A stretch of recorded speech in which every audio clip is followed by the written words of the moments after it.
En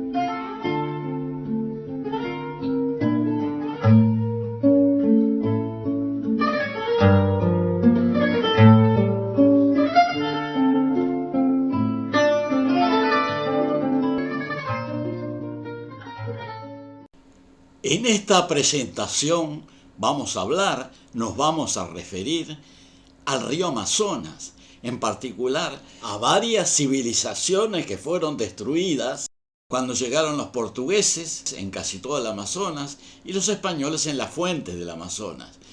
Las civilizaciones nativas que existían fueron generalmente destruidas. Las culturas que sobreviven es lo que quedó después de la destrucción de las sociedades antiguas de la cuenca del Amazonas. De eso vamos a estar hablando en esta presentación.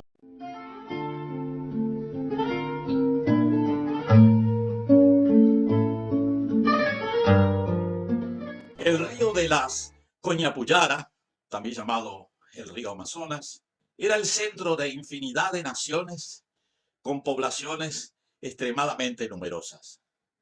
Habitualmente no se tiene una idea ajustada a la realidad de lo que fueron estas culturas. En general se piensa que en esta región, supuestamente inhóspita, la densidad de población era pequeña. Se trataba, se dice, de pequeños grupos nomádicos, de cazadores, pescadores y recolectores. La realidad que pinta Fray Gaspar de Carvajal, integrante de la expedición de exploradores españoles que provenían desde Quito y que estaba liderada por Francisco de Orellana, es muy distinta. Orellana y su gente bajaron 5.000 kilómetros por dicho río, acompañados por menos de un centenar de hombres. En su viaje, estos aventureros europeos recorrieron varios reinos con poblaciones muy abultadas. No sabemos los nombres reales de estos países, ni siquiera hoy. De todas maneras, este cronista nos señala algunas denominaciones indígenas y otras tal vez deducidas o imaginadas. De acuerdo a Gaspar de Carvajal, algunos de los reinos más importantes que conocieron fueron el reino de Aparián, el de Omagua, el de Paguana, un reino cuyo nombre se señala cerca de la desembocadura del Río Negro, un reino que llamaron la provincia de las Picotas, el reino de Quenyue y el de Caripuna. Según el relato, la mayoría de estos pueblos tenían organizaciones políticas complejas, con ejércitos de tierra y de canoeros muy numerosos y agresivos. Sistemáticamente, durante la mayor parte de su viaje, Orellana y los suyos fueron atacados por cientos de indígenas navegando en canoas y piraguas, a veces reuniéndose fuerzas de 10.000 o más guerreros. Todo parece indicar que cada uno de estos reinos tenía varios cientos de miles de habitantes, lo cual se puede deducir de la descripción de Machaparo, que según la estimación de Carvajal, poseía 50.000 hombres de pelea. En la mañana del 24 de junio de 1542 fueron atacados por un grupo de nativos encabezado por las míticas amazonas. Los españoles, ante aquellas mujeres que describieron como altas y vigorosas, que disparaban sus arcos con destreza, creyeron estar soñando.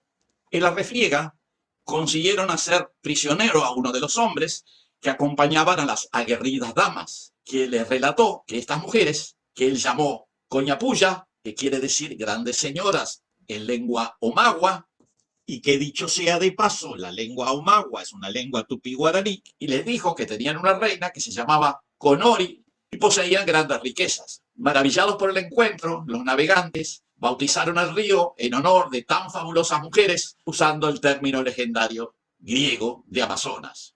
Si consideramos que los expedicionarios atravesaron una decena de reinos grandes, se puede estimar que la población total, solo en la orilla del río, era del orden de 4 millones de habitantes. Teniendo en cuenta los pueblos que habitaban los afluentes mayores, se puede estimar una población muy superior, tal vez 10 veces mayor, para toda una región de la selva central, obteniéndose una cifra de algunas decenas de millones de personas.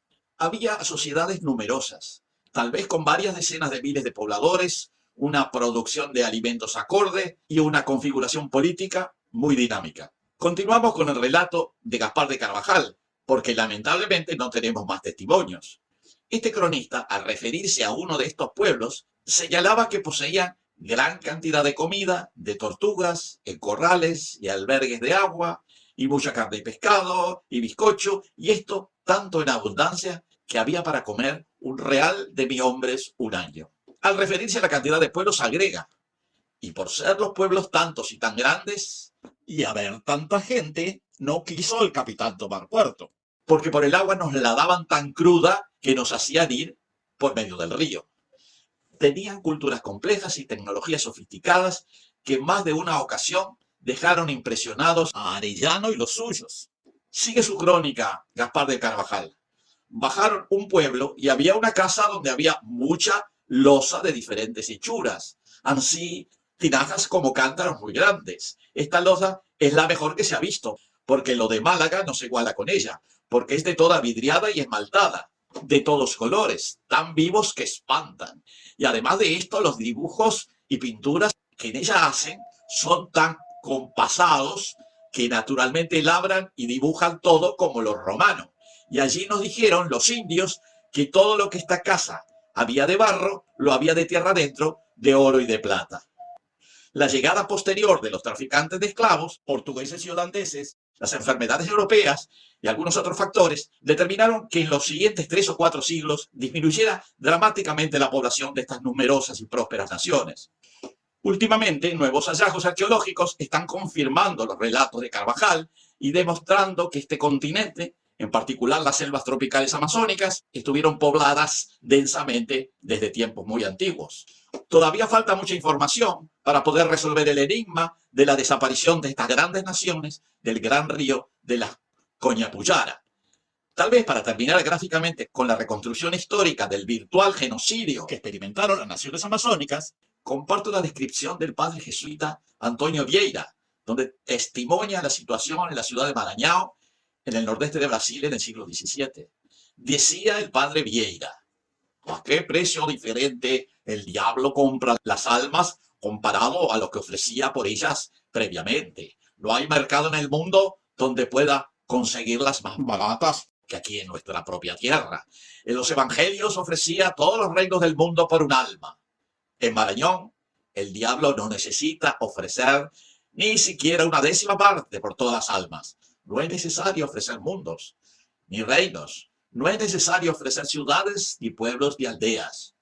Todo lo que tiene que hacer es ofrecer un par de indios tapuya e inmediatamente es adorado de rodillas. ¡Qué mercado barato! Un indio por un alma. Ese indio será tu esclavo por los pocos días que sobreviva, pero tu alma será esclavizada por la eternidad mientras exista Dios. Algunos años más tarde, en 1661, Vieira fue expulsado de Brasil y condenado a prisión por la Inquisición debido a sus herejías igualitarias. 6 años después, ya liberado, reinició su lucha por los derechos de los esclavos, que habría de continuar hasta su muerte, el 18 de julio de 1697. Hoy, los remanentes de todas aquellas numerosas naciones amazónicas están reducidas a los sitios menos accesibles, agredidos cultural y físicamente por colonos, misioneros y garimpeiros, y fueron desconocidos en sus derechos sobre la tierra. Su número actual, total, no excede los 200.000 habitantes.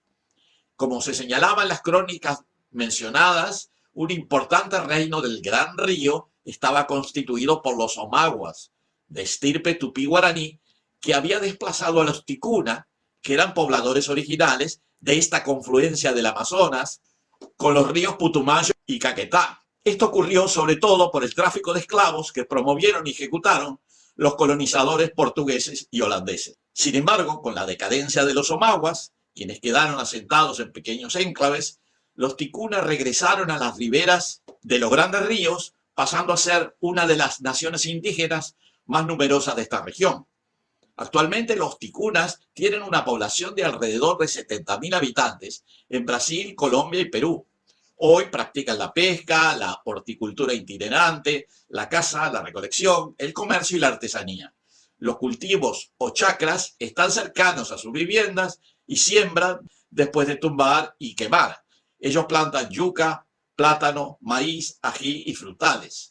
Pescan varios peces como gambitana, piracurú, palometa, pintadillo, etc.